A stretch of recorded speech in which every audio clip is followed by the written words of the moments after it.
Welcome to the Notorious Scoundrels, a Star Wars Legion podcast bringing you the latest news, general perspective, and competitive discussion.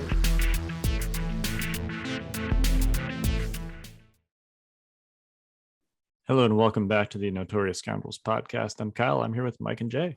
What's up, gentlemen? I'm just so glad that you actually hit the intro this week and we didn't have to redo it. I'm pumped about it.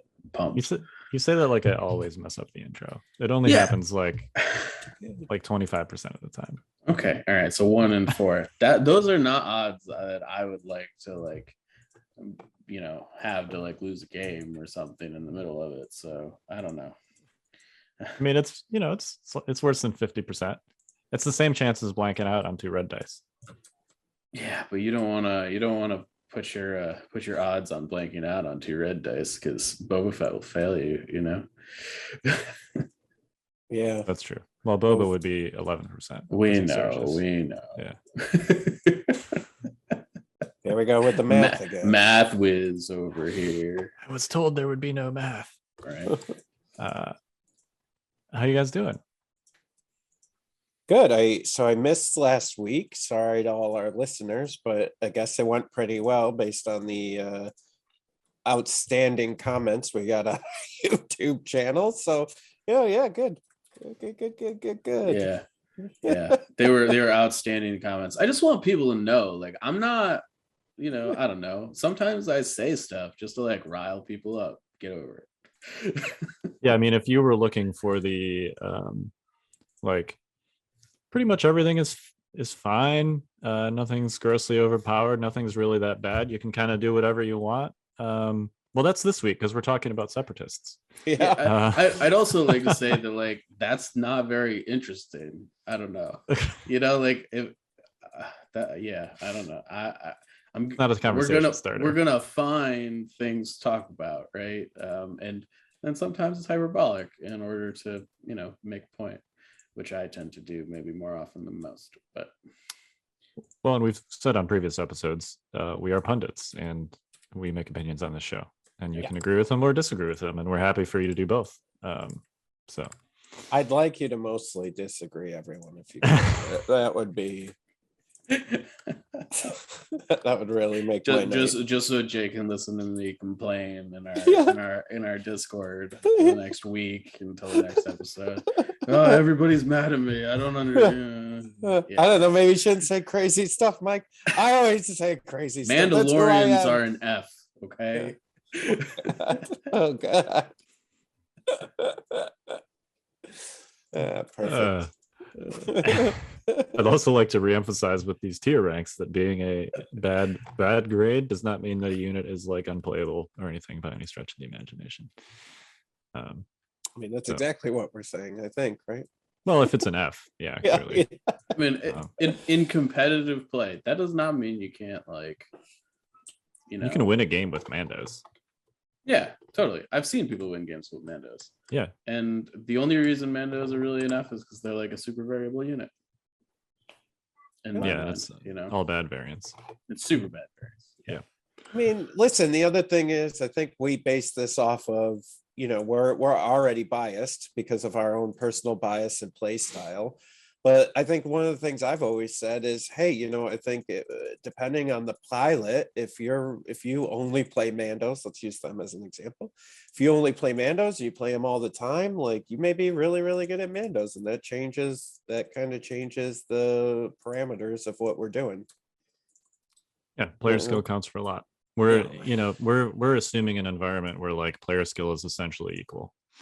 But Legion overall is a pretty balanced game, such that most of the time player skill is going to be the most deterministic factor in your matchups.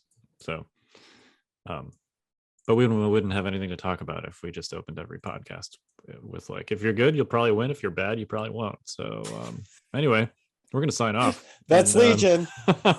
Yeah. Later. That would actually, let's have a podcast like that. We'd have an early night. Everything would be great. Anyway, so we're gonna do the tier ranking thing with droids today. We're saving the best for last. That would be Republic. We will do that probably next week. But today's going to be the not controversial podcast because we're You talking about think droids. you Yeah, think we'll see. it's going to be We'll the see. non-controversial podcast. Yeah. I'm Mike gonna will dig for something out sure, to yeah. make I it was- controversial. I was We'll gonna find. say- We'll find. Let me put some ammo in the gun here. Go ahead. But and we're also going to hit some brief Invader League updates. But before we do that, let's hit some housekeeping. Housekeeping. Okay, let's see. What do we want to start? Let's start with Patreon. So, hey, if you like this blog, if you like our blog, if you like our blog, if you like this podcast, if you like any of the content, the Fifth Trooper podcast, if you like any of the content that we put out, we try to pay at least something to all our contributors. And that's thanks to our Patreon members. So as a Patreon member, you get access to an After Dark podcast, which is a special podcast where we deep dive and talk about other stuff, what's going on at the business, that sort of stuff. We do a live Q&A roughly once a month. We're a little late right now, but we do it roughly once a month. And so you come join us on the Patreon. You help support all the great content that you're hearing here. That's the first thing. The second piece of housekeeping today is somebody had asked, hey, where's Jay and Evan? They haven't done a Fifth Trooper podcast in a few weeks, and we're doing one this week, so we'll have one out this week. It was just with the holiday and everything else, it was really tough getting scheduling down for both Evan and I. So that's coming. And then finally, check out Stormtide. That's our narrative campaign that we've created that kind of uses the rules of Legion. We actually just put out the first quarter, which is boxes 1 through 3, with all the miniature add-ons and everything, and you can get that at the Fifth Trooper website, and we've got it's like 30 or 40% off right now. So if you don't want to do the monthly, or you've been hesitant to do the monthly, you can get the first quarter worth right now at a pretty good substantial discount, actually. And that's going to be going on through the week. Yeah, so I think that's it. Awesome. All right, before we do our main topic, let's hit some Invader League updates. Welcome to In the News. So we almost have a top 4 for Invader League elims. A reminder, by the way, that this is using the old points in the old eliminations started before the RG updates came out. So just when we're discussing this, that is relevant. I'm not in the top 4. I got eliminated in the top 8 by Flurf. No. Yeah, it was a rough game. He was playing basically like Rexstar plus a unit of ranged Wookiees, and then I was playing my Republic melee Wookiee list. So basically a melee short range list against a long range gun line, the best kind of long range gun line. So the map we were playing on, it's a little bit of a weird map. It has like a couple of giant hills on it, and by giant hills I mean like more than range 3 across. And those are kind of like the quote unquote line of sight blockers on the map. In practice, it's kind of hard to, you have to spend like several turns moving over the hills, and when you're on top of the hill, you can be seen from the other hills and also from below. So it's sort of deceptively like open, if that makes sense. Basically, I was in a position where before the game, I kind of made just like a bad situation worse for myself. I had it's kind of like for baseball fans. You have a baseball team. Yes, I'm going to do a baseball analogy. In fact, I have a baseball right here. I did not plan on doing this, by the way. Perfect. So at the trade deadline, you have baseball teams where they can either like sort of go all in and trade away all their prospects to try and make a run for it, or they can decide that that's not likely to happen, and they can do the opposite. They can trade away like their star players for a bunch of prospects and build for a future year, sell the farm, basically. Some teams do one of those two things. There are also teams that basically like can't decide which of those things to do, and they end up kind of doing neither, and then they just kind of like fade away over the rest of the season. That's kind of what happened to me in this game. I had to essentially either just like run away with everything and kind of punt my ability for my own R2 to score and just hope that I could we were on hostage. So the main objective was likely to tie since we both had Rex. So it kind of all came down to the R2s. I could either just play super defensively, run away with everything, and hope that I could kill his R2 before he got into the zone. We were on danger close. Or I could sort of just go all in and bum rush him and sort of acknowledge that I wasn't going to be able to hide anything and some stuff was going to get shot, and hopefully he wasn't going to be able to kill everything by the time my Wookiees got in. I kind of did neither. I tried to kind of score my R2 at the same time as going after his R2. It ended up he basically just picked off a unit every turn with a laser shot of, a 5 or 6 aim Z6 shot at the end of each turn. It just kind of slowly bled me to death, and I couldn't really approach him. So I did end up killing his R2, but by that time the rest of my army was so depleted that he was able to kill my R2, and then that was pretty much it. So yeah. So congrats to Florf, who moves on to top 4, last march of the Rex Star. He's playing against Bantha Legion, who is running Empire. Made top 4 with Empire. He's basically running Iden Tactical Strike plus Dewbacks. Man, Dewbacks needed a nerf. A buff, rather, yeah. Whatever. Yeah, so this is the old cost Dewbacks, just for the record. I think the list is something like 30 points cheaper ish under the current thing. So yeah, anyway, he's taken the already the best things from Empire, which we knew, which was Tactical Strike and Dewbacks, and putting them together in one list. So it's pretty effective. Apparently none of his games have been streamed, so it's kind of hard to know exactly what's going on in them, but hopefully this top 4 one will be, and we can see what happens in Empire versus the Rex Star. And then the other the top half of the bracket, Snyder has made it with Dooku, MagnaGuard, basically. And then the other game, I think as we speak, which is on Monday night, is currently being decided. That is ASEP / Jace against Babette. And that is another droid list versus a rebel list. So it is possible that we end up with one of each of the 4 factions in the top 4, which would be pretty cool. So yeah, that would be nice. I'm not actually sure that's ever happened in Invader. Yeah, I don't know. I mean, there's really only been what, 3 or 4 Invader, maybe 3 Invader leagues with clones and droids The 4 out. factions. Yeah. Yeah. And I think the first 2 were dominated by Republic pretty hard. Yeah. So I don't know. So yeah, I'm rooting for Jace, if no other reason than that it would be fun to see one of each faction in the top 4. So yeah, that'd be cool. All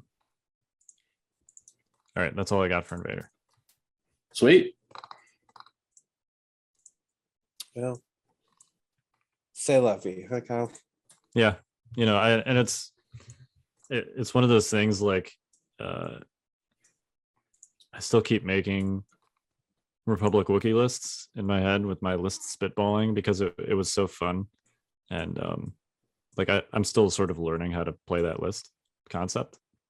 I think it has a lot of promise. There are some weird things where you can work in Padme or Anakin and do standby sharing. You can actually fit Anakin plus 3 full Wookiee units plus some other stuff and get to 9 activations. So I find that super interesting. I don't know if it's good, but we'll find out. It's probably still worse than Rebel Wookiees, but I don't know. We'll see. Yeah, I mean, I think it's tough to say at this juncture. Yeah. And I'm still thinking that Rex could be decent with Wookiees because although I couldn't set it up clearly in the Florf game, in pretty much every single other game, I had something that resembled a ridiculous Call Me Captain turn, where Rex would just kind of jetpack into the middle of the opposing army, and then a bunch of Wookiees would just charge in and either hack with swords or take bowcaster shots, fire supported by Rex. It was just a bloody mess. That combo still works just fine after the errata really good. Nerfs. So, yeah, and he gives a Wookiee scout too, which is also really good. So I think that premise still has some promise, but it's also 10 more points expensive on a list that was already kind of expensive. So you got to at least 10 more points, because I had R2 also. So it's actually 20 more points expensive. So you Welcome to Republic. Yeah. Everything's expensive. Yeah. And like, you know, at least with Rebels, if you had a list that was kind of like bumping right up there on R2, you can just be like, all right, well, I guess I'll just swap them for a Rebel Trooper. You know, you can't do that with Republic. The next cheapest thing to swap R2 for is 52 points. Yeah. So it's still 7 more points than you were paying before. So, yeah, it's a little bit of a challenge, but there are still ways to do it. And I tend to find those ways because Republic's been really fun. And it's like the only faction that I haven't really played around with yet. So I might end up buying some Republic. We'll see. Look at that. It all comes back. All comes back around. It was the Wookiees. The Wookiees got me. Mm-hmm. Republic Wookiees. Anyway, let's hit our main topic, which is not Republic Wookiees. It is droids. Oh, right. Yeah, let's do that. Get ready for advanced tactics. So just a reminder, we've done this the last 2 episodes, but basically we're going to walk through these. We're going to talk about every unit, rank by rank, and we're going to give it a grade. Maybe a little bit hot takey, but we're using the sort of like S through F tier grades that are kind of common parlance in gaming. And just because something's a bad rank, like we said at the beginning of the show, doesn't mean it's unplayable or that you can't win with it. Just that there might be a better choice somewhere along the line. So like Wookiees, yeah, right? Basically. Good news, guys. We're not gonna just say, "Oh, you should replace everything with Wookiees." This where yeah, this is droids. So like, I think it's gonna Separatist be tough. is Separatist the most internally balanced faction? I think so. Yeah, I mean, I think it's not close. No. Yeah. So good job on Separatists. Yeah. All right, let's roll through here. Let's just go in the Legion HQ order. Let's do it. Count Right. Dooku. Count Dooku gets a firm A, I think. I think burst of speed really levels him up a little bit. I don't think he's, quite like the end all be all. Like, you don't have to take Dooku, but I think he's a really strong option, particularly with burst of speed. I'm actually surprised that we haven't been seeing more of him in like the tournament stuff overseas. Because I don't know, the third force slot that allows you to kind of take burst for free, I think just makes him incredibly good. Yeah, I think I would agree.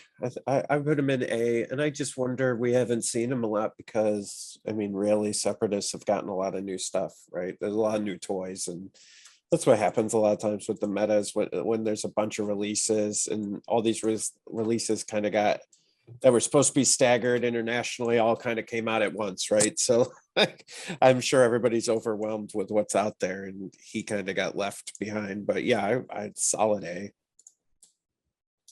Yeah, I'm gonna agree. A. Very solid piece. Good against aggressive units, which is the meta that we're in right now. So yeah. I will say burst is not quite free on him because he does have Master of the Force too, so he's got a lot of good force upgrade possibilities. You're probably replacing like barrier or saber throw, both of which are also very solid force powers. But yeah, you're probably running like push choke speed. Yeah. I mean, there's definitely I don't know. I think I'm probably in the cut choke camp at the moment, just because I could see that. That was really kind of an like, don't get me wrong, it's a good force power generally, it's pretty excellent, but it was really there to kind of crush gun lines are less of a thing. A lot of the units that you're trying to kill at this point are multi-wound models for the most part, which makes the value in choke is a lot less than I think it was in the meta we had previously. So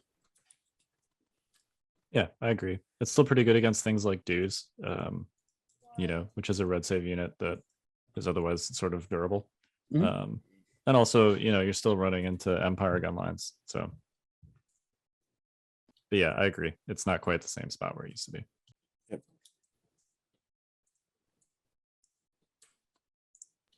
All right, Grievous. Cool. All right. First hot take D. of the day. First catch of the day. You say B? D, as D. in dog. Yeah, no, I'm with you. D, I think even after the changes, after the significant points reductions he's got in this latest update, I just he does not bring enough to the table, particularly in his command hand, and his lackluster courage value, I think, to merit any more than a D when compared with the super tac droid or any of the other options, frankly. Yeah, I think he's tough, right? Because he really has like kind of one move, and it's it's his one pip, and it's good, but it's not that good where you're like, okay, it's not like Palpatine good, where if I get that one pip off, I'm gonna be killing a lot of stuff. Like the problem is that gun with versatile, it doesn't have pierce or anything. So like even if he does shoot a bunch of people, like let's say this is something that happened to me specifically, right? Like I had those scouts with the bombers, and I had a Grievous roll up, tried to take out a dewback, couldn't do it, did the versatile shooting and couldn't even kill scouts because I rolled blocks. Like by gun, nothing. you mean the whirly lightsaber, not the actual gun. No, his whatever, because his pistol does have pierce. I just wanted to. Yeah, no, I meant his. I guess the reason I said it's a gun is because it's like range 1, right? So it's his. What is trained in your Jedi arts move, right? So it's just suppressive and versatile. There's no pierce on that, and so if you roll bad and I roll good on defense, like okay, so you just got in the middle of everything, didn't potentially kill anything, and now you're dead. So if you even made it to get in the middle to begin with, right? I'm going to say C, just because, yes, he does not have force powers. Yes, his cost is kind of sort of awkwardly placed in between, like a premium support commander like the super tac and then a force user. But he, he's got 8 dice, which is more than most saber users and is enough to do some real damage to things like Wookiees and dewbacks and melee. He also has 8 health. Which when he has dodges or surges, which should be most of the time because he should be running him with aggressive tactics. He's also quite durable. So he's just like, he's more beef than most saber users at this price point. So I'm going to say C. I can see a place for him, maybe like alongside Dooku, or like alongside a super tactical droid, or maybe just alongside like a bunch of MagnaGuard. You could run like a MagnaGuard Grievous skew and use the 40 points you save on him over Dooku to buy some B1 heavies or something. Yeah, and I mean, I guess if we haven't really seen much of that, so I that's the other kind of caveat to all these like rankings is we haven't had like a lot of like table time with some of like MagnaGuard for instance, right? Like so we in theory some of this stuff sounds good, but till we see it on the table. Yeah, I also think like, we'll get to the super tac in a minute, but like I think Kraken does most of what he does and like augments the units around him for 60 points cheaper. Yeah, I agree, mostly. Yeah, I mean, clearly he's not as strong of a offensive unit, but I mean, he kind of makes up for that in making your MagnaGuards not care about AI. Know, like they're just like intangibles. Yeah. But yeah, I mean, I think Grievous just I don't know. For me, he doesn't cut the mustard.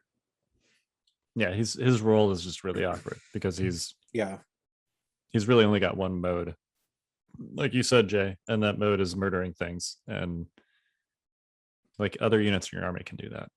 Yeah.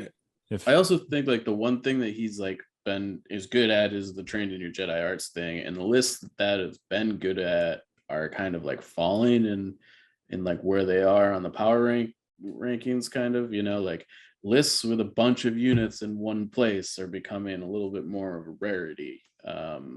So training your Jedi arts loses some value there. Like you're not gonna score the I hit 8 units with your trained in the Jedi arts every game anymore. So like I think not that it's a bad card, like it's definitely his best one by a mile, but I just like you're not the ceiling on it has come down pretty substantially, I think. I think and he just seems like he's missing something. I don't know what it is, but there's just something he's missing, some sort of support, something. I don't know what it is, but he's missing something. I think he's a great candidate for like the Luke Vader treatment. Like really could use another 3 command cards to, I think. Yeah, I agree. Flesh him out. Oh, that's a good idea. Yeah, I like that. All right, super tactical droid Kalani.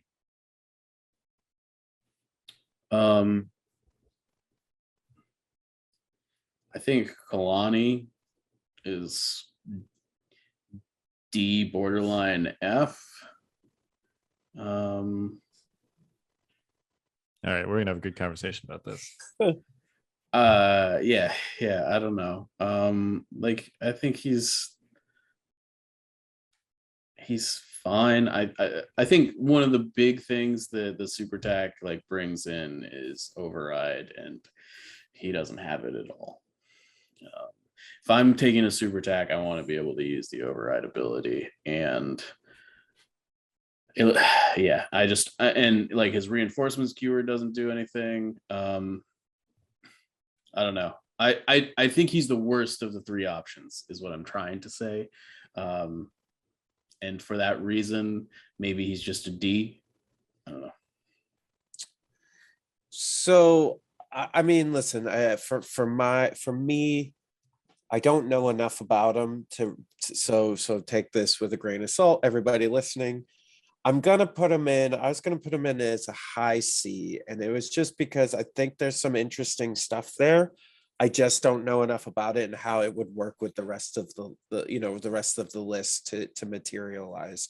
But yeah, I'm sitting at like a C because I think that reinforcements thing is pretty neat. I think it's a cool idea. I just don't know formulating like how it would work exactly. So, and where it would be beneficial. But yeah, so that's kind of where I'm sitting. Yeah, I do think that he's the worst of the 3 super tactical droids, but the super tactical droid in general is like a really solid unit. So I'm not sure how much of that an indictment that is on him.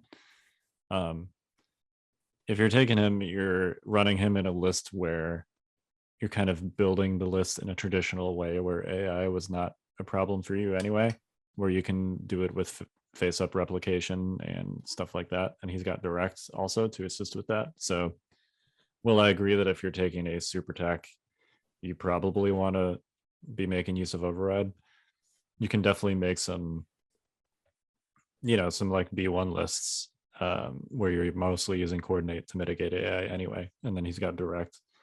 He does have strategize too, which is better than both of the other ones by two full tokens.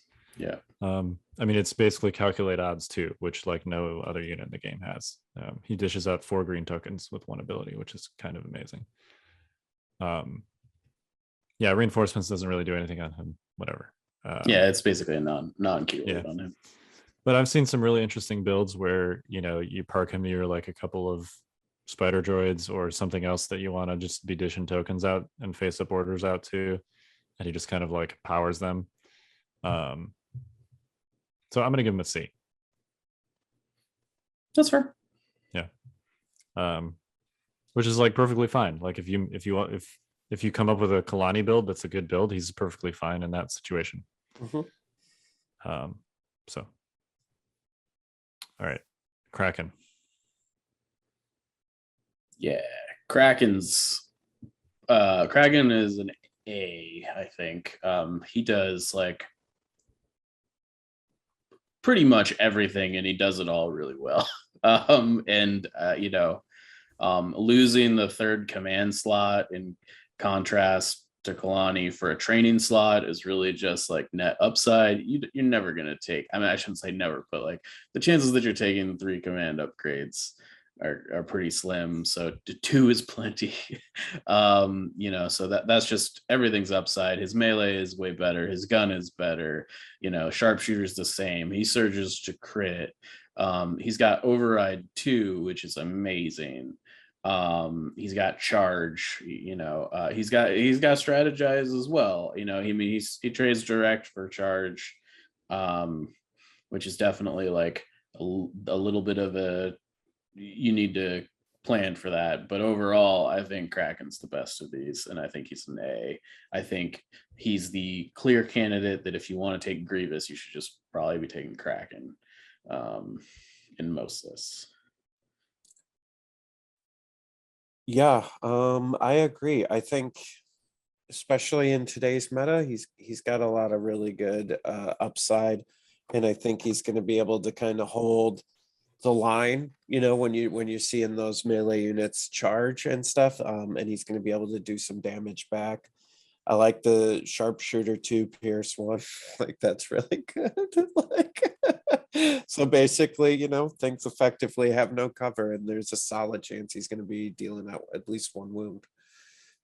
So that's, hey, I'll take that.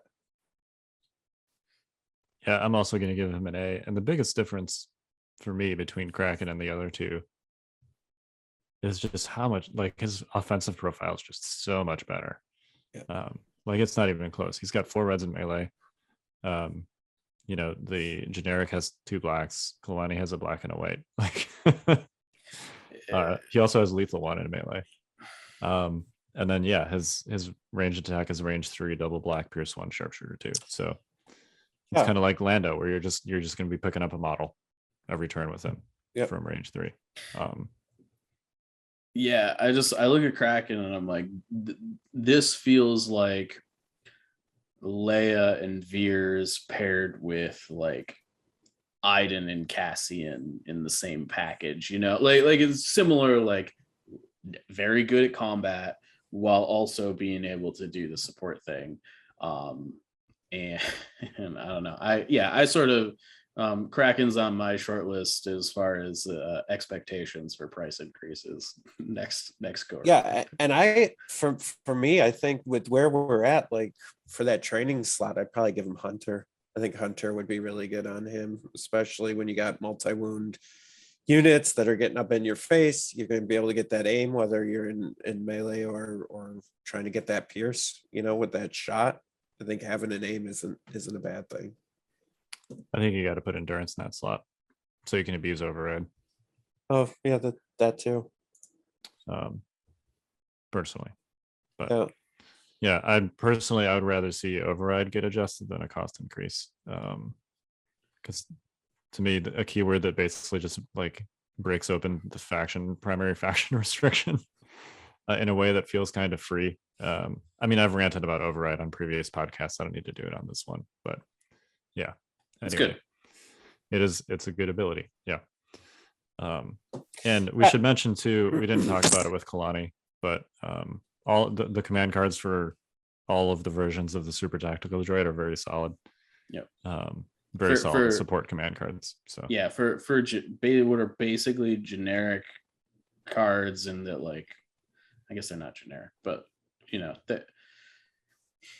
Yeah, because these guys are all unique. So for a commander that feels generic I don't know, like they're pretty good.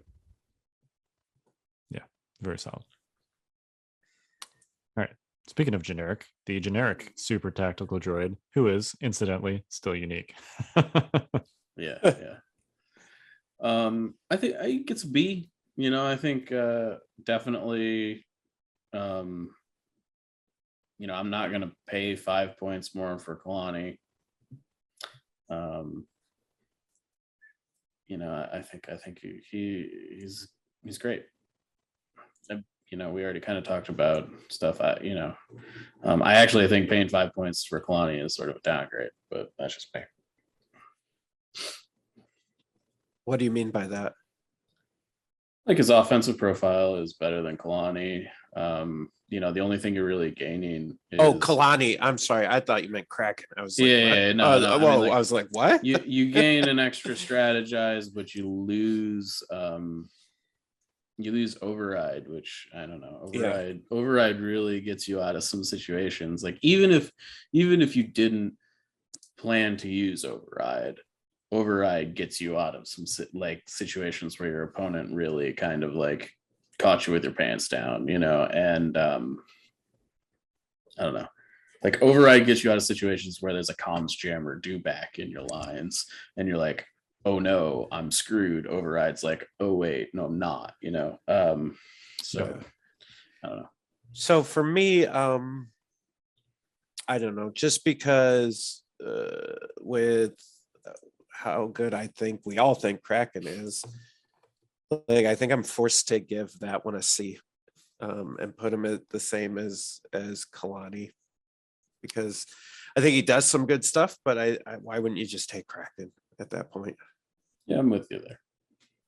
I'm going to give him a B just because, the one thing that he offers that neither of the other two offer you is both direct and override on the same unit. So if you've got a build where you kind of want to take advantage of both, which is a thing, then the way that you do that is with the generic super tactical droid. So. Yeah, that's fair. Fair.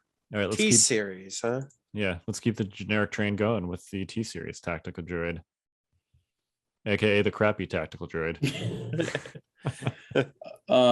I think the T-series these days probably comes in at a C. I don't think it's like, because of the super tac, I don't think it's nearly as mandatory as it used to be. I am not really sure where it's going to end up falling. I think like your Maul lists are still going to want to run the T-series, but I think it is just going to be fine as opposed to like how we used to look at it. So I'm going to go C, pretty average. I don't think he's in any way, busted. It seems fine. See, I think I'm gonna disagree here. I'm gonna go with a B, and simply because of his points value. And I think, with any of the generic commanders, you guys always rank them high as well in the other list, because you can inexpensively get a commander in there that can do some stuff, in a list. So I'm going with B just because he's 55 points, and I think it's a good add if you're, it's a nice 55 points to have if you're trying to flesh out a list and you need something. I'm going to go with C. As someone who's played a lot of the T-series tactical droid, I have a really hard time, even like Maul lists, making a list where I would have previously used the T-series, where I wouldn't rather just have the super tactical droid, for 40-ish more points, which is not nothing. Clearly, that's like an activation. But I just feel like you get so much more besides the command cards and the offensive profile. This guy is like, is he like the single most fragile unit in the game? Yeah, maybe there's probably a conversation for that, right? I think aren't the probe droids? Yeah, but the probe droids have incognito. Sure. I mean, I'm just like, as far as like, once incognito breaks, I don't know. I sort of view it similarly, because like you never put your T-series in a place where it can just get like bombed off the board, right? In a similar way that you never put your probe droids in harm's way if they can get but if your opponent has like speeders, they can still hunt down your T-series even. That's fair. Which is, and there's a lot of speeders out there right now. So yeah. I've had my T-series blown up by a T-47. It is really easy to do. He sticks like a finger anywhere that T-47 can see. He's just dead.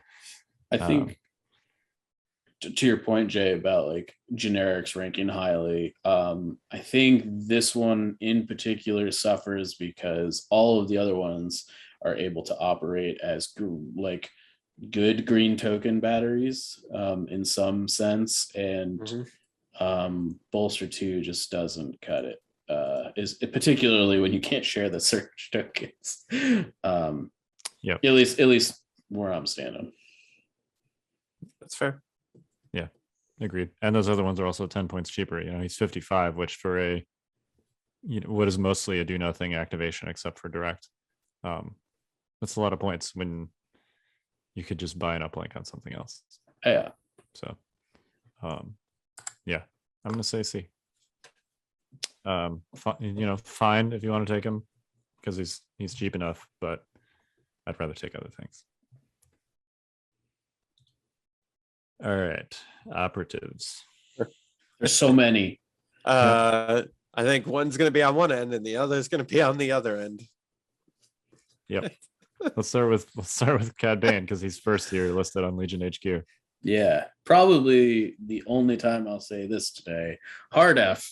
Not good in this faction. Does not belong here. Does not pass go. Do not take this unit in your separatist lists. You're welcome. Yeah. Yeah, I think I'm going to go F. I think I am going to go F. I'm going to say D just because this is the only way that droids have access to a victory point keyword. I guess. Are you being serious right now, Kyle? Dude, bounty is so tough. It's not like D is a good grade. No, I just like the fact that you're even considering putting him in. Hold on. Let's frame it in this for Kyle. D means that there is a situation in which you will put him in a list. Yeah, I can think of a couple lists I'd want to use him in. Really? Want to? Would you though? Would you use him in a list that you had to play in Invader and lock into? No. Yeah, he's an F.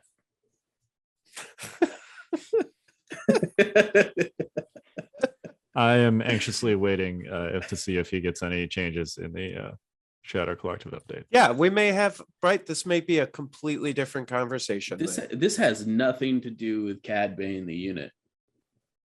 Really, fundamentally, Cad Bane the unit is a good unit at his points value. He just does not fit in this army.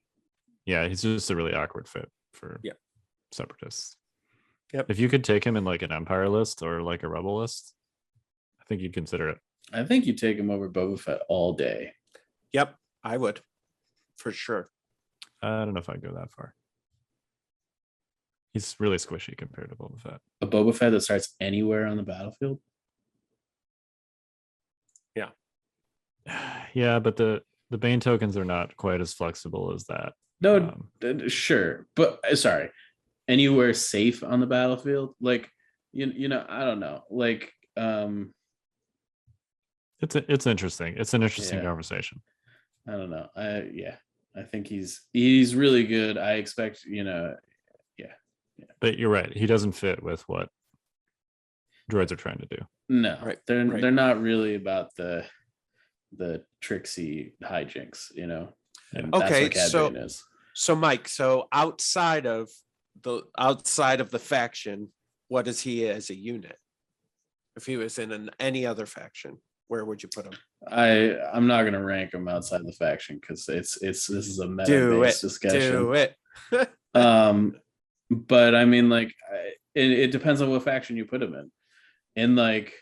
In Republic, he's probably like an A or an S because like all of a sudden you could like, you know, share tokens to him and stuff. And like Cad Bane with standbys is kind of disgusting. You know, I don't know. You know, that's like fair. It's not super fair to rank him. You know, and you could run like double secret mission plus bounty. Yeah, which which I kind of wish you could do with Cad Bane in some sense, since he's, you know, a for hire bounty hunter. You know, like having him work with whatever faction I think would be really cool. Though I don't think it would be balanced in any way, shape, or form. So yeah. All right, that's fair. Yeah, don't tempt me to the dark side, Jay. All right, speaking of temptation to the dark side, Darth Maul. Yeah, sorry, not Darth Maul. Maul. He's an S. I'll want to take this away, Kyle.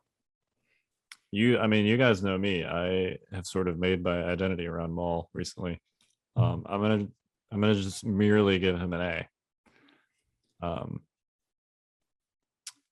And this is the same reason that I downgraded Luke, and it has to do with the fact that Blue doesn't get table side anymore.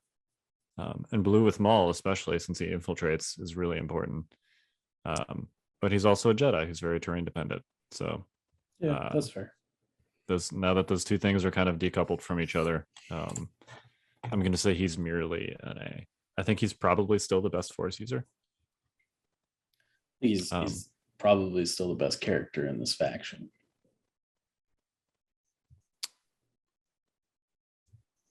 I mean, I'd put him in the conversation with Kraken and Dooku. Sure. But yeah, I'm going to say he's a solid A. He's not an S anymore. We'll he see. definitely was an S. Yeah, definitely for sure was. I think he still will be. He's like one of the only things in the game that can like significantly wreck a Wookiee unit in melee. Yeah, he's got the dice count. Yeah. Like, 9 dice in melee on a lightsaber is kind of a big deal when we're talking about being able to deal with the Wookiee menace. So Yep. That's in my boat that, being able to theoretically, punch 3 Wookiees off the board in a single swing of his lightsaber. Clearly that's like high ceiling. But 2 is reasonable. Yeah, 2 is pretty reasonable. That said, the flip side is also true. He's usually on 5 health. Yeah. And he probably has the least defensive cards of all the Force users. So he can get punched down by Wookiees pretty easily too. Yeah. His 1 pip's still very good against them. What the regular 1 pip, not the extra 1 pip. Yes, it is. Duel the fates. Yeah. Because Wookiees generally have aim tokens from somewhere. Yep. I'm looking at you. No, plus. it is. Yeah. And it's also his only card that gives him a dodge. So Yeah. all right. Core. Only 2 choices here too. B1s. I don't even want to rank these. Just kind of hard because they're just basically mandatory.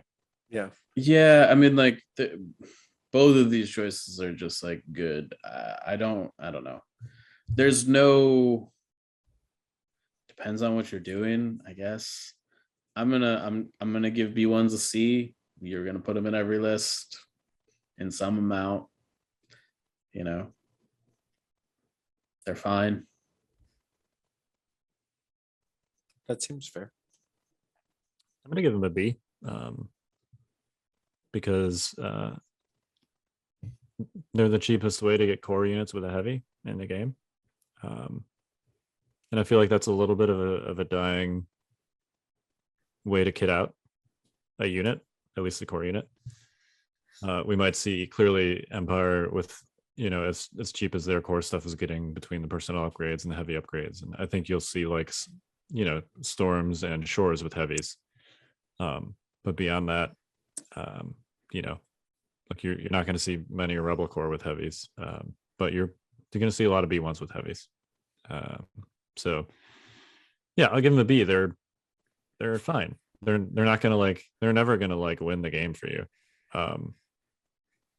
barring some kind of weird blocking melee last minute rush thing, which I've seen happen. But they're not going to carry the game on their back. But they're also they're going to be fine. They melt when you shoot them, but they're kind of cheap. So whatever. Yeah. Yeah. BC, I guess. Yeah. Yeah, they're fine. Yeah. B2s. Yeah, I'm gonna go with C. I don't know. I mean, it depends on what you're doing. I think they're just as reasonable as B1s, just in smaller amounts and with the proper supporting cast.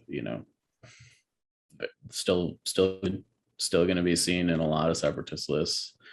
Still very playable, I think. Yeah.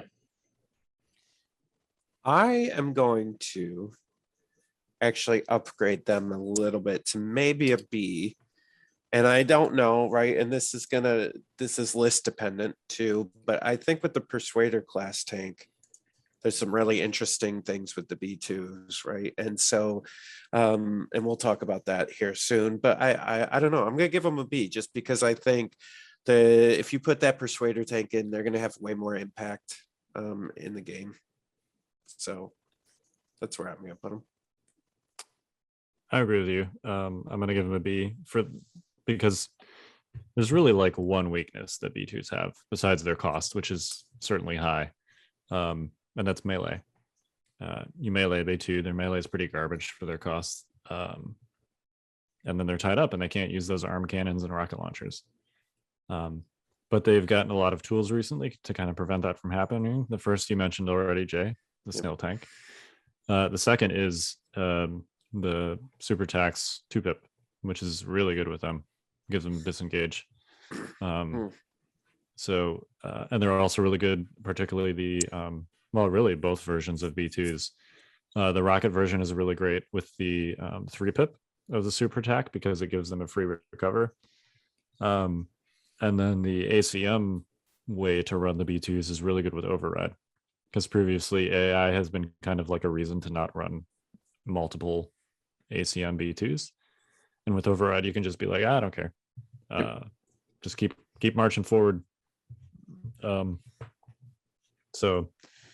yeah, I'm gonna give them a B. I think they get a lot of help from new releases that we haven't really seen that much in the wild. And I think we'll probably see more of that synergy kind of come out. So all right. Special forces. Oh, right. I just totally glanced over the special forces and went to support. Anyway, yeah, let's go. All right. This will be pretty quick, probably. BX strike teams. Oh, man, I don't know where to put these right now. These are anywhere from a D to an S. That's a big range. It is. I just, with the introduction of override, these could actually be scary as hell. And I just don't know how scary they're gonna be. It's possible they're not scary at all, and like, you know, I don't know. I'm not sure. I'm just gonna go with I'm gonna hedge my bets and say B. But I think that these are probably the best strike team in the game, assuming they have the override backup.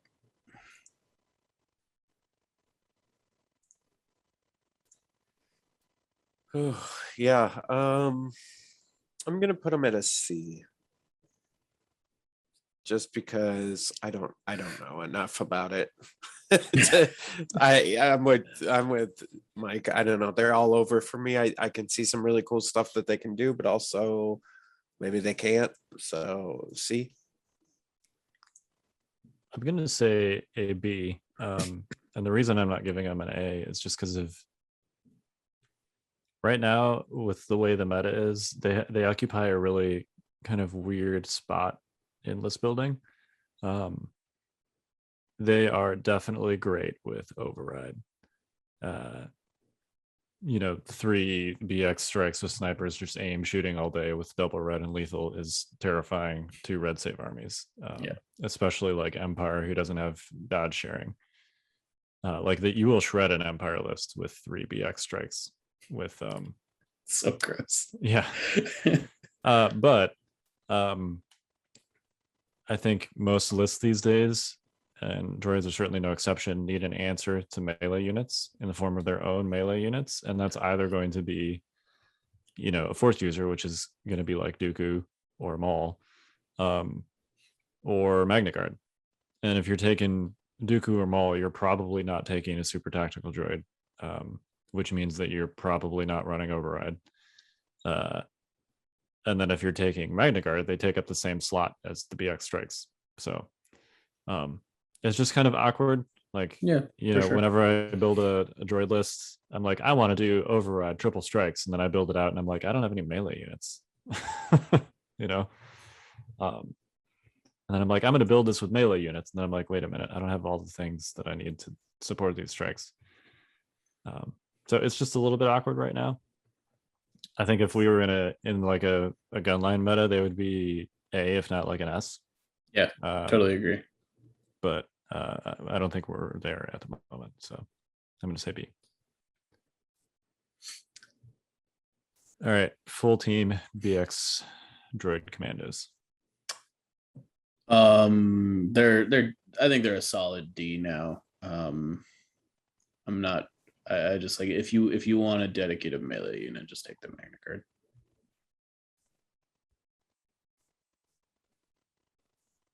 Yeah, I'm with you.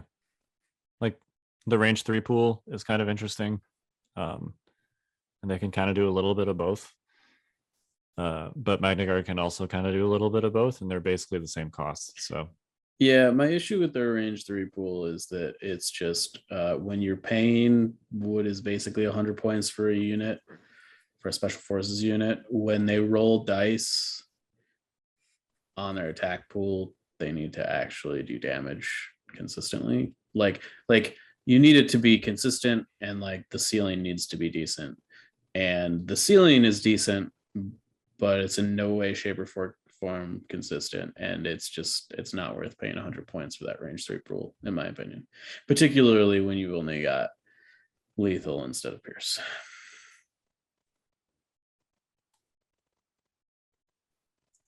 Yeah, I don't know. They're interesting, and they've got some interesting things like with the vibro swords and stuff, but yeah, I think with the MagnaGuards out, it just I guess you would just go with them. So I would probably say like a C to a D.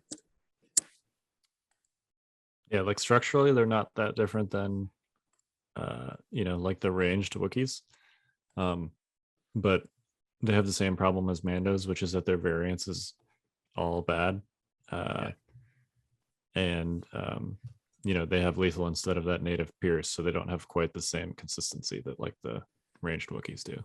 And the ranged Wookiees also have access to fire support to improve that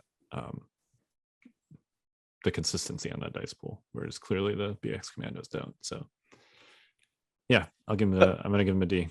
Yeah, so I mean, like some of the stuff that seems interesting is I don't know, giving them all vibro swords and the Dioxis, and then they I don't know, they got some interesting stuff with Impervious, but You can get creative for sure. yeah, I think you could get creative with them, but it doesn't. I don't think it heightens them up to past the sea level. So I will say, having used the Dioxis sabs against Wookiees, really good against Wookiees,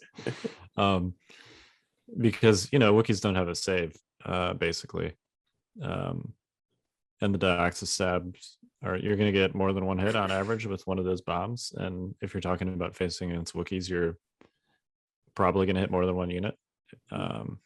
So if you're hitting like 2 to 3 Wookiee units, you're talking about like 4 to 6 wounds, basically, which is the wound from the bomb plus the poison token. I've used them against the Wookiees. They're super nasty against Wookiees, especially because Wookiees want to get close to you, and bombs are a defensive weapon. yeah. Probably less good against the ranged Wookiees, because ranged Wookiees don't care whether they're close to you or not, but they're silly good against the melee Wookiees. But that's a little like silver bullety, when you can take a MagnaGuard who are also pretty good against melee Wookiees and also really good against a lot of other things. So Yeah. Speaking of MagnaGuard. Yeah, I think they're probably in low A, high B. I think that they're pretty good, particularly in this meta where you got to deal with Wookiees. MagnaGuard seem like a great solution, particularly if you take multiple. So I'm in the MagnaGuard boat at the moment. Yeah, I'm in a B with them. I think still to be seen, how good they are, but I think there's definitely some really interesting stuff and like loadouts with between the whip and the rocket launcher there. What is it? The RPS. I think there's some really interesting stuff for just taking another MagnaGuard. I don't know, like there's, they've got a really cool, like, heavy profile, I think, that makes them a little bit more versatile and interesting. And I like our IRG from Empire, like they're good, and they seem like a similar but different, maybe better version of them in different ways. So yeah, I really like it. Yeah, I'm gonna give it an A. They're just a really good fit right now for the meta. They counter melee units by being a reasonably strong melee unit themselves, and you can give them a rocket launcher to take care of armor at the same time. So Yeah. Granted, you're paying more than 100 points for something like that, but still, it's a durable, versatile unit. Yeah, it's like a good all comers unit, right? Like so you could be like, okay, I could build it out this way, and if I run into these guys, I'm okay. If I run into that thing, I'm okay. Like, yeah, I like that. Yeah, they're also the only non-unique unit with a retinue, Hmm. which is really good. This is a really strong keyword. Free tokens are good. And they get it when they're near any commander. It's also the only retinue keyword that's not a specific named unit. So this basically reads like it's essentially just like you get a free token at the start of every turn. It's a much easier box to check than the other two uses of retinue that we have in the game. So yeah, they're just a really strong, versatile unit. They don't like ranged pierce, and then they don't like ion tokens, but beyond that, very solid. Yeah, not much stuff likes ranged pairs. I don't know. B1s don't hate it. Yeah, there's some units that basically don't care, but all right, support. Droidakas. Yeah, I'm gonna give them a D. I think that they're at least somewhat defensible at their new points cost, but I definitely think they're the worst option.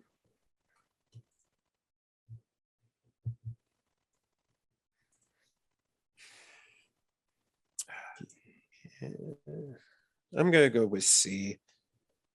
I think there's a place for them. I know that the other two options are much better. I just think that maybe you could maybe able to fit them in to do some interesting stuff if you're, I really like the ability of the wheel mode, to like move them into something really fast and just start lighting stuff up.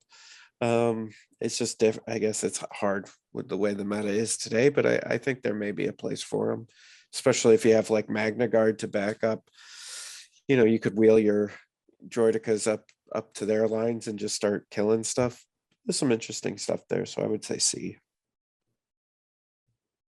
This is actually, I think, the only droid unit I'm going to give an F to. Whoa, nice. It's for two reasons. The first is they're a support unit that offers nothing against armor or melee, which I think is a problem. I guess you can block creature troopers with them, which isn't nothing, but you can also do that with spider droids. The other problem is that they share a slot with a unit that absolutely shreds them in the mirror, and that is the ion spider. Not only does the ion spider take away their actions, it also takes away their shields. Yeah, they're really bad against ion spiders, that's for sure. And they're the same cost, so I don't know. Anytime a Droidaka gets an ion and deals with ion, it's a bad day. It's devastatingly bad. Yeah. Yeah, based on the fact that like they don't offer anything against the meta, and they get absolutely shredded in the mirror by something that shares a slot and a cost with them. Yeah, I'm giving them an F, which is unfortunate. I really love Droidakas thematically, and I love how they look on the table. But it's their role right now is just really awkward. I think it's a similar situation to Cad Bane. Like if another faction could take this unit, I think they probably would. They just really don't fit with what droids are trying to do. And they're super vulnerable to another droid unit that shares a slot with them. So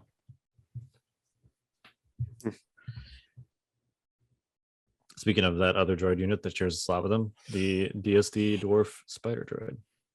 Yeah, I'm gonna give this unit an S. I think that might be a little too hot of a take, but I don't know. I think I think it maybe wouldn't be an S if the self-destruct keyword wasn't on it, but I think that it is versatile enough, and it has like it's like god tier ATRT with the upside that sometimes you just get to roll like 15 red dice at your opponent. It's not going to happen often, but just the fact that like you have like, you know, a bombing run bomb in your deck for free, basically, or in your list, and sometimes you have 3 of them if you're taking them. I think it's just like, it's really good. Yeah, S, hands down. Cheap, super good. Yeah, I think I'm gonna be a little bit more conservative and just go with an A. I think on paper they for sure look like they're gonna mess some stuff up. And I think once they hit the tables, that the meta is going to shift a little bit because of it, right? And so I think they're an S. I think I'm with Mike, but I'm going to give them an A just because I haven't seen them enough on the table to really like know what they're going to be capable of.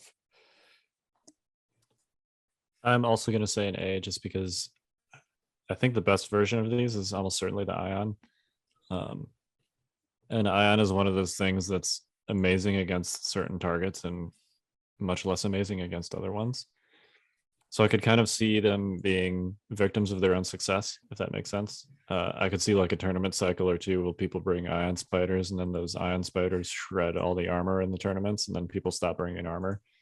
And then after that, those that are still bringing Ion Spiders are hoping for a droid mirror, and otherwise they're pretty sad they brought Ion. So I don't know. That gun is still really good. It is still a very solid gun, but you know, it's still like less good than having saps if your opponent doesn't have armor or droids.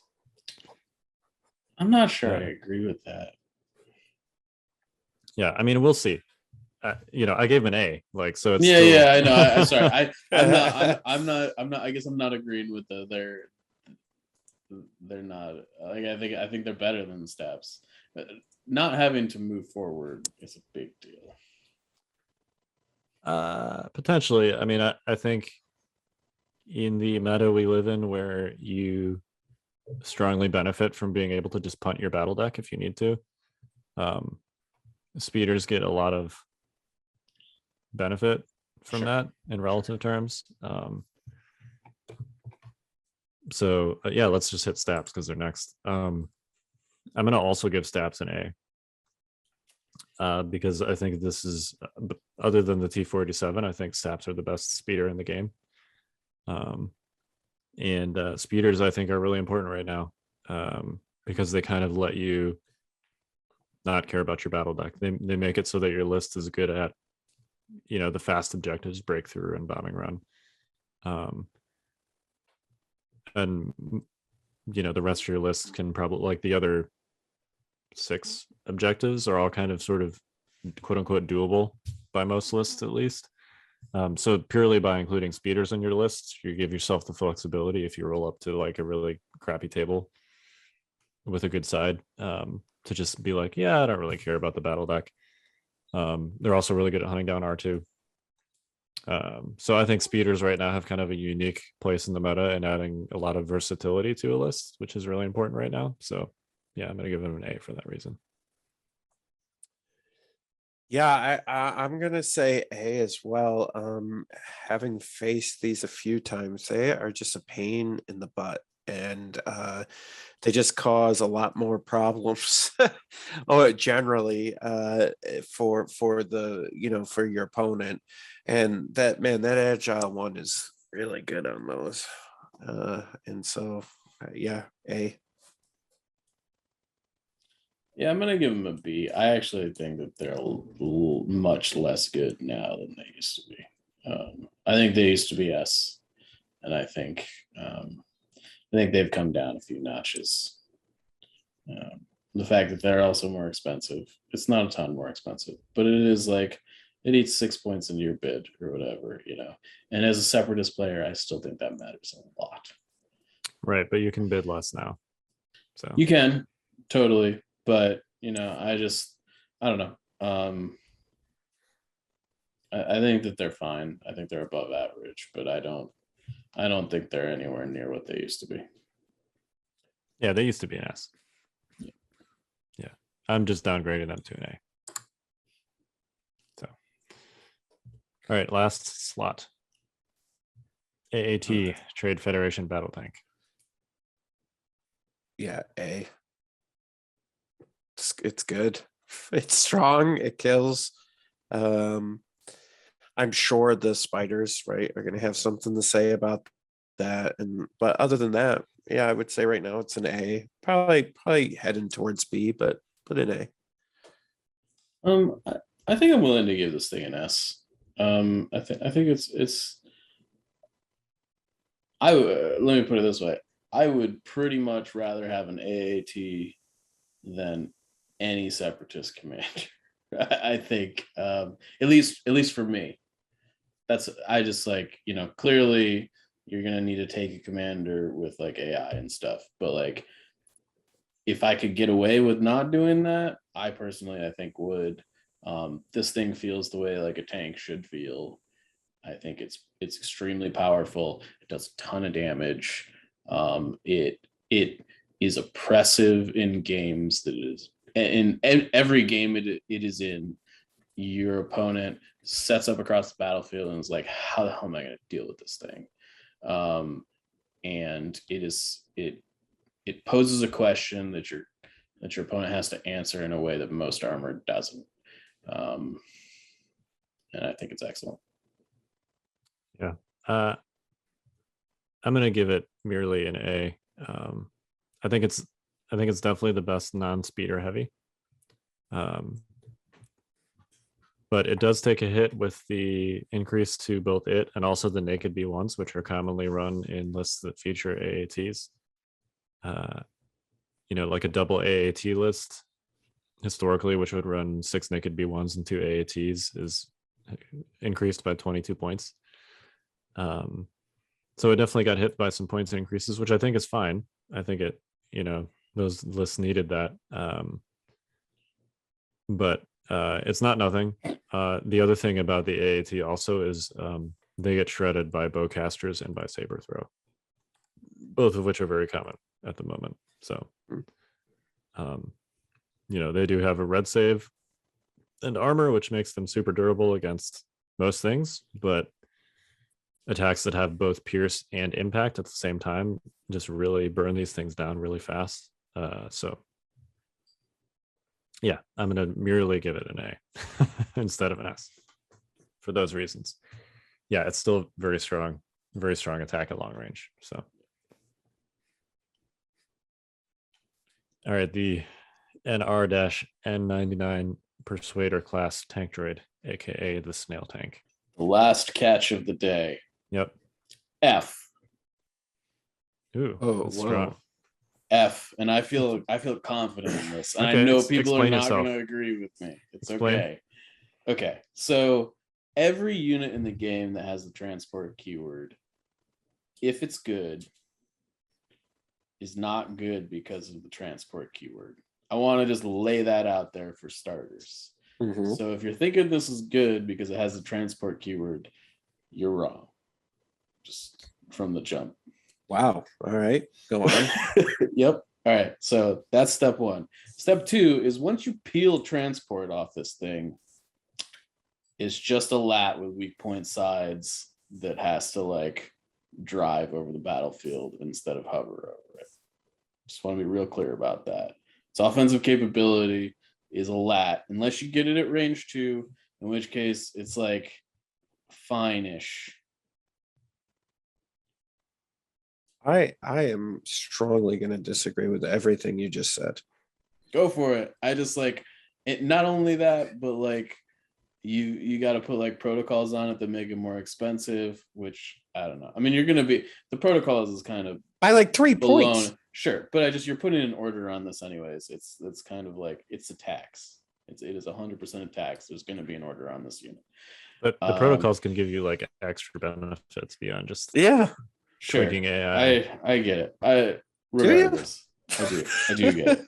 I do get it. You gave it an F, man. I do. I think that this thing is horrible. I think weak point sides is. I mean, this thing is all sides. Just to be clear. Kyle, give it a little bit of time. What I'm going to do is I'm going to put together a droid list, and I'm going to shove 2 of these down Mike's throat, and then we're going to hear about. You know what? I changed my mind on the persuader. I think Gavs are still bad, Jay. No, you don't. Yes, I do. Not the way I. This thing is a lot better than Gavs. Yeah, I don't think that that's true. I think that this is much worse than a Gav tank. I completely disagree. All right, Jay, I'm gonna. You want to go next? Yeah, I'm gonna give it. I'm not going. I think it's a B for sure. I think it's a high B. I think that there's a lot of really cool options with this. And I think it has a lot of versatility, and I think the transport one open is just with the Gav, the transport is kind of part of the gimmick, and you need that to like make the Gav work. You know, like for instance, when I run the Gav tank, I have to have E-webs. Like that's the only way to take. That's the only reason to even take the Gav anymore. This I feel like has way more opportunity and reasons to take it, and the transport is just a nice benefit, not the reason I'm taking it. I mean, it has 11 health, and it surges on both offense and defense. Its gun is fine, but like you could get one of the armaments to make it a little bit better, and you're almost at an ATST level of shooting. Plus, you're getting, you know, the programs or protocols. Sorry, you're getting the protocols, which you're getting, like Kyle said, you're getting more tokens. I mean, I think this thing has got some real legs, and I'm really excited. I actually want to get it on the table. I'm gonna split the baby here a little bit. Oh, here we go. I'm gonna give it a C. I actually do think that you kind of need and want to use the transport portion of this to get your value out of it. I do think there are some interesting uses of that, B2HAs being one of them. The offensive profile is significantly better than a LAT. Yes, you need to get to range 2 to get all of your native dice in there, but it's got surge hit, and range 2 is like not hard. I mean, have you seen the size of the base on this thing? I have seen the size of the base on this thing. It's huge. This thing moves like halfway across the table with a single move. I understand that. So getting to range 2 is trivial for the Snail tank. So I'm less worried about that. It is the only weapon in the game that has a non-exhaustible ion on it, which means that it's going to be very solid against armor and droid units. You can take this alongside spider droids if you want to just go crazy on the ion. I think you can do some interesting things with programmed, where with the spider droids, I think it's kind of a, like with the spider droids, you want to probably just lean towards engagement protocols, because 3 spider droids is pretty difficult to consistently get orders to. With this thing, it's 1 unit or 2 if you're taking double. So it's easier to get orders to and kind of more take advantage of the programming that, gives you a weird AI like the AI aim or dodge. I think either of those are potentially interesting on this. The AI aim one is what, precise 2? It is, yeah. Which, you're talking about a dice pool with 8 dice in it and rerolling 4 dice with an aim. You can give it link targeting array. It's a pretty strong dice pool. So yeah, I think there are some interesting uses of it. I think it's probably still worse than the AT in most contexts, but I'm curious to see.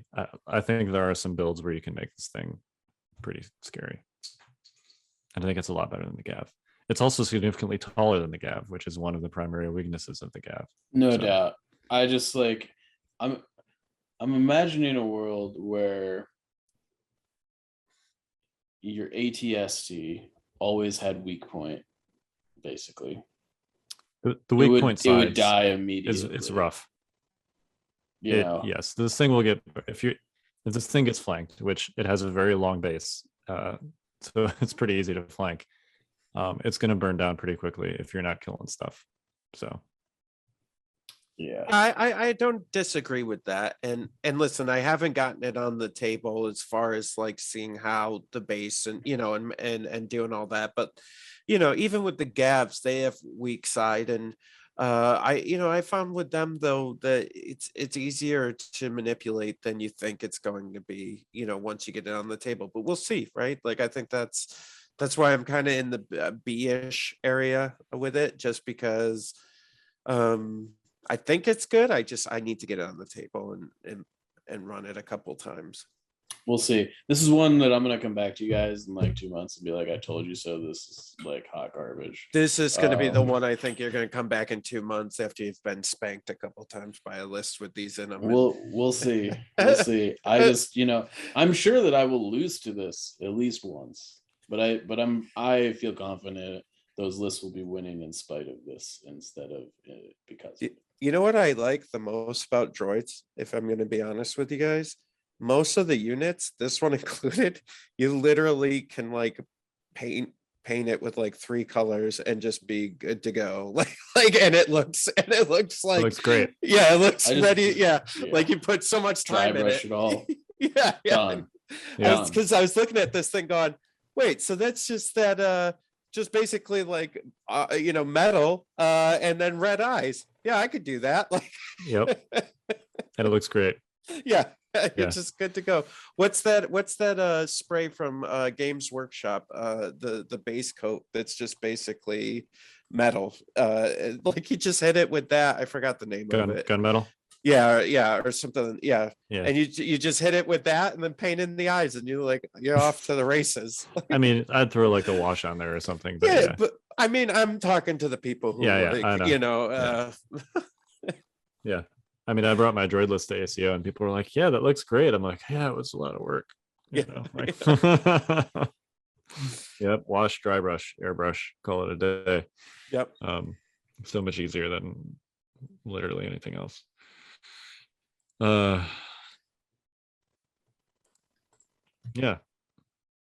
So S tier paint easiness for the yes. Yeah, they're probably.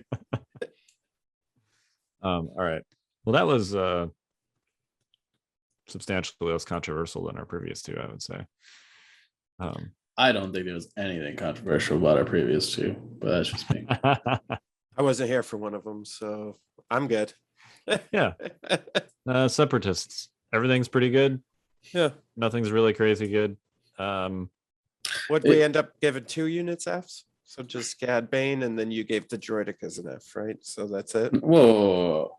The Persuader class tank. I'm ignoring. That was not a consensus. that was a dissenting opinion. Yeah. Jay Shalansky and Kyle Dornbos speaking for the majority. I'm sorry. Jay gave it like an S, didn't he? Not an S. I did not give it an S. Okay. I gave it a B. Yeah, he gave it a B. I gave it a C. Whatever. We'll call it a D. All right, so not enough. It's gonna be bad. It's got the transport keyword. See, he's already upgraded it, Kyle, to a D. He went from an F to a D. It's got the transport keyword. It's bad. Oh man, I can't. All right. You guys got any final thoughts? No, that was fun. Come hang out next week where we review Gar in all of its splendor, and that's probably where the hot takes will be. I've been excited about some of the Gar lists I've been making. Granted, all really, because I haven't. But... I have yet to make a Republic list that I'm like, man, you know what? I want to play that. All of those lists seem to have evaporated into nothingness. I mean, part of it could be just like because it's new to me. It's the only faction I haven't played at any meaningful amount of time. I don't know. But... I'll let him talk about it on the Fifth Trooper podcast. But Evan sent me a pretty interesting list with Gar that I thought was cool. But you guys can hear it on there. So I don't know. I think with the introduction of the Wookiees, it's like it's just different. There's more options and just different stuff, and it's going to open it up to other people, I think. I don't know if I would say there's more options. I would say there's different options. Did I say more? I meant different. I guess I didn't mean more. But I just meant like before it was just clone, gun, murder ball, and now at least it was the Republic. Yeah. Now it's just a bunch of rebellious Wookiees in the forest. Yeah, maybe with some clones in there. Okay, great. Yeah, no, I get what you're saying. Yeah. Personally, I like Wookiees, so I find that list idea very entertaining. I like the idea too, but like, I don't know. I'd like the 60 odd clones that I have on my shelf to be. Yeah, I know. Hitting the table. Yeah. Anyhow, this is what we're going to talk about next week. Come hang out and have fun. Yeah. Yes, it will be very fun. It'll be much fun. Agreed. All right. Well, we are the Notorious Scoundrels. I'm Kyle. I'm Mike. I'm Jay. Stay fresh, cheese bags.